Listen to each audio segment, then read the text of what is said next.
အတန်းငယ်ငယ်လေးနဲ့စီးပွားရေးလောကမှာတောက်ပလာသူတယောက်ရဲ့အောင်မြင်မှုလိုဝက်ချက်တွေကိုမိတ်ဆွေသိချင်ပါသလား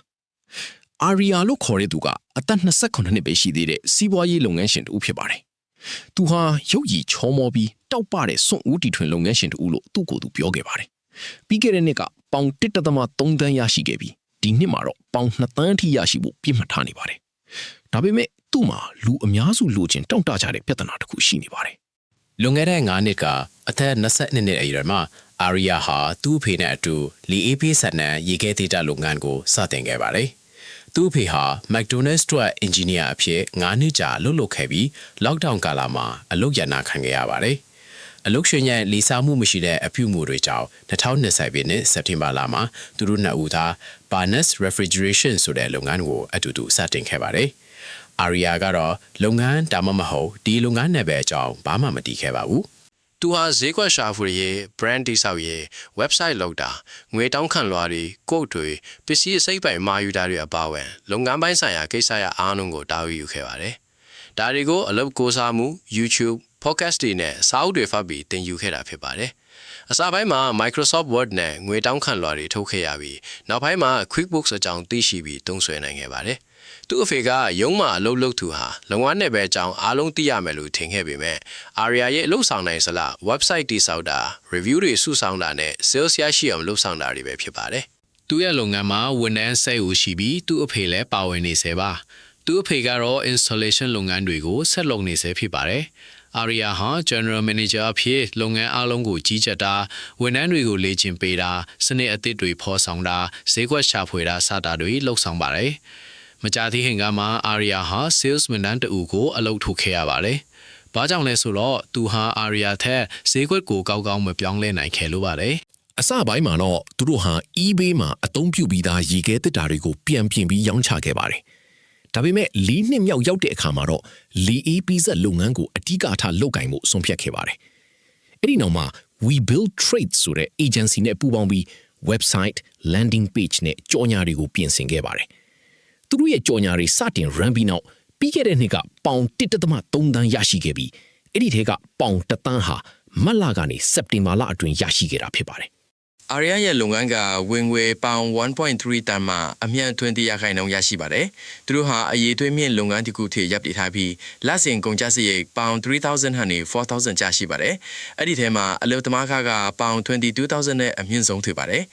သူဟာလုပ်ငန်းရဲ့ရောင်ဝကိုသာအာရုံစိုက်တတ်တဲ့အမြတ်အစွန်းရရှိမှုကိုပိုရေးသိတယ်လို့ပြောခဲ့ပါတယ်။သူလုပ်ငန်းဟာလုပ်ငန်းနယ်ပယ်ရဲ့99%ထဲပိုကောင်းတယ်လို့လည်းသူယုံကြည်ပါတယ်။ဒီလုပ်ငန်းဟာ customer ကြော်ညာဒါမှမဟုတ် website ကိုစတင်တွေ့မြင်ချိန်ကနေစသည့်ဆက်သွယ်လာချိန် code မြန်ပေးပို့နိုင်ပုံ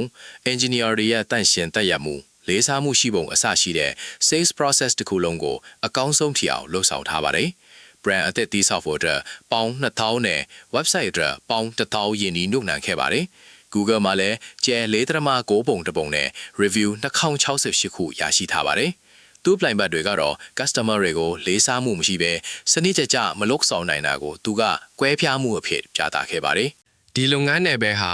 ပြင်းထန်တဲ့ပြိုင်ဆိုင်မှုတွေနဲ့ပြည့်နေပြီးကိုဖာသာကိုသာရပ်တည်ရတဲ့လုပ်ငန်းဖြစ်တယ်လို့အာရကဆိုပါတယ်။သူရဲ့ရည်မှန်းချက်ကတော့ပြိုင်ဘက်အားလုံးကိုလုပ်ငန်းကနေထွက်သွားအောင်လုပ်ပြီးနံပါတ်1ဖြစ်ဖို့ပါလေ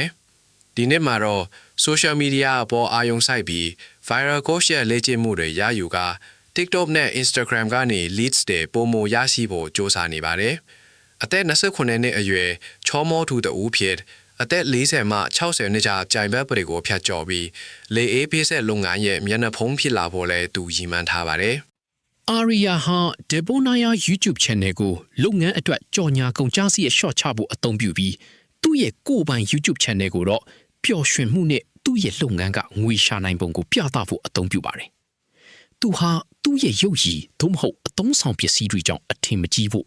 သူ့ရဲ့စိတ်ဓာတ်နဲ့လူတွေအပေါ်ဆက်ဆံပုံကိုသာကြည့်စေလိုတယ်လို့ပြောခဲ့ပါတယ်။ငငယ်ကဓမြတိုက်ခံရမှုတဲ့အတွေ့အကြုံကြောင့်သူ့ရဲ့လမ်းညွန်ကသူ့ကိုပစ္စည်းဥစ္စာတွေဆိုရှယ်မီဒီယာပေါ်မှာမပြသဖို့နဲ့မလူလားအပ်တဲ့အာရုံစိုက်မှုတွေကိုရှောင်ရှားဖို့တတိပေးခဲ့ပါတယ်။အာရီယာရဲ့အပြောကိုစမ်းသပ်ဖို့အတွက်လမ်းညွန်ကအာရီယာရဲ့ယုံကိုဖုံးခေါ်ခဲ့ပါတယ်။သူ့ရဲ့လုပ်ငန်းကဝန်ထမ်းတွေဟာမိခွန်းတွေရဲ့80%ကိုဖြည့်နိုင်ပြီး24မိုင်အတွက်စာပေအတွက်ရချင်းယူနိုင်လိမ့်မယ်လို့အာရီယာကယုံကြည်ခဲ့ပါတယ်။ ဒါပေမဲ့သူ့ရဲ့12နှစ်အယူတဲ့ညီဖြစ်သူအိုင်ဒန်ကဖုန်းကိုဖြေချခဲ့ပြီးမိခွန်းတွေကိုဖြေနိုင်တယ်ပေမဲ့ယုံကြည်မှုမရှိခဲ့ပါဘူး။ customer ရဲ့အချက်လက်တွေကိုလည်းမတားထားခြင်းမရှိခဲ့ပါဘူး။အာရီယာကသူ့ညီရဲ့ဖုန်းပြောစွမ်းရည်ကိုသူ့ဆန်နှုံးနဲ့ဆိုရင်စေထားမှာ6ဟွာကပေးခဲ့ပြီးချက်ချင်းပဲအကြံဉာဏ်တွေပေးခဲ့ပါတယ်။ လမ်းညွန်ကတော့အာရီယာရဲ့စီးပွားရေးလုပ်ငန်းငွေရှာနိုင်မှုနဲ့အသက်ငယ်ပေမဲ့လုပ်ငန်းနယ်ပယ်ကိုနားလည်မှုတို့ကိုချီးကျူးခဲ့ပါတယ်။ဒါပေမဲ့လုပ်ငန်းနယ်ပယ်မှာမိတ်ဆွေဖွဲ့ချင်းကပိုကောင်းတယ်လို့တတိပေးခဲ့ပြီး